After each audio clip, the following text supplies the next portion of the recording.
This is a 16 terminal 63 amp changeover switch. Right now I'm wiring this up as a double pole, double throw.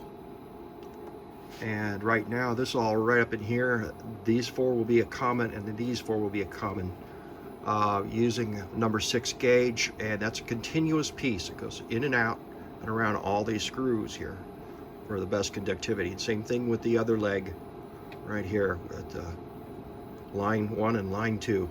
And then on the bottom we've got almost the same situation, except we don't have the jump across. So this is how we change from one source to another. So on the one side will be grid and the other side will be generator, and it keeps them over nice and separated. But you loop them through like that and it's impossible for that wire to come out. You cannot pull it out of the terminal, and you got the best conductivity, and you're balancing those clamps because the wire is on both sides. Not easy to do. Your finger's going to get tired from pushing the wire around, but it'll render some good results, and you'll have a 126 amps worth of power that you can pass across, because you've basically doubled up. So there you go. You can see what's going on here. One more time.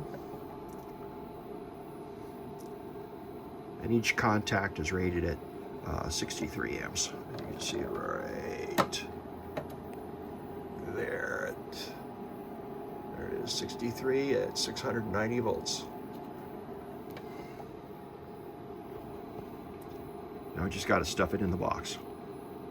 Oh, when you're done with this, before you put it away, it'd probably be a good idea to take some air to those little contacts. They're just out of sight behind here.